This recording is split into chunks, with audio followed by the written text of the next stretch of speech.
American English, American English. Teach and learn American English.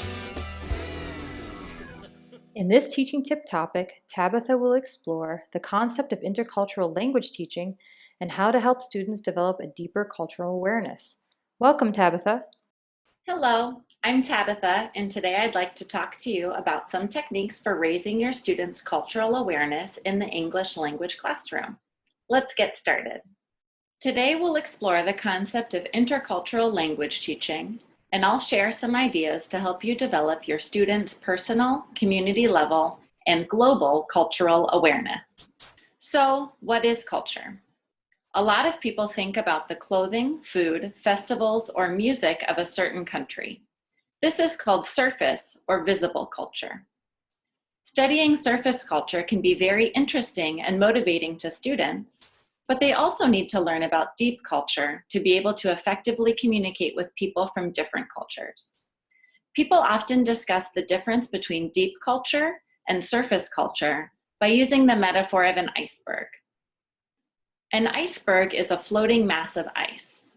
The visible part of the iceberg represents the surface aspects of culture, like dress, art, and music.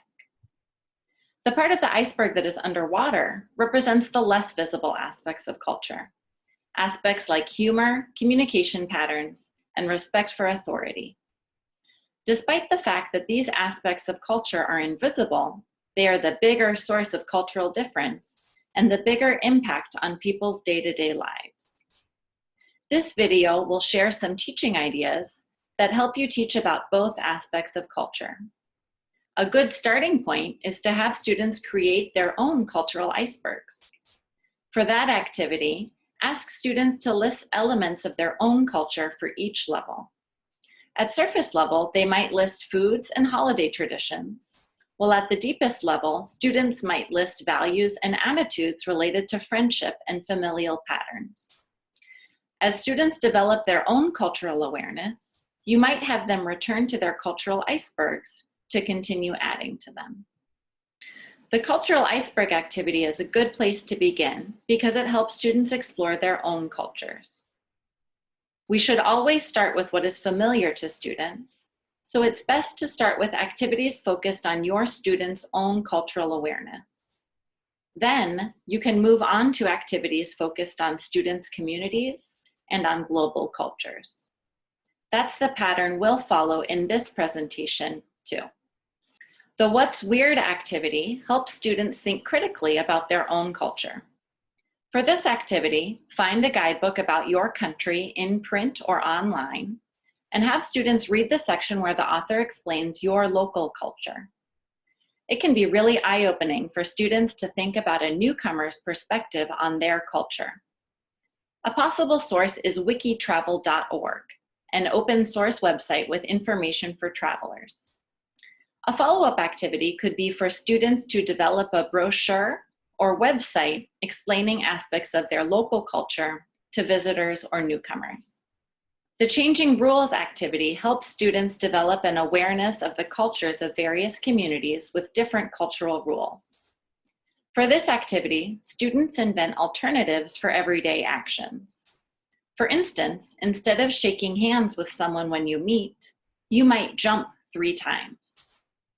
Then, students create skits showing the use of the new actions, and the class guesses what the new action means.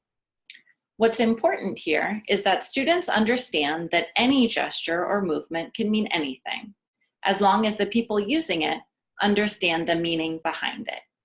Looking at photos from around the world is a good way to help students learn about global cultures. For the Questioning a Photo activity, give students a complex photo from another culture and ask them to write down the questions they think of. Then, generate a list of questions as a class and use those questions to start a discussion about culture. Let's practice this activity together. This is a photo of a garage sale in front of a typical suburban American house. On Saturday mornings in the spring and summer, you often see people putting their belongings in front of their house to sell. What questions come to mind when you look at this photo?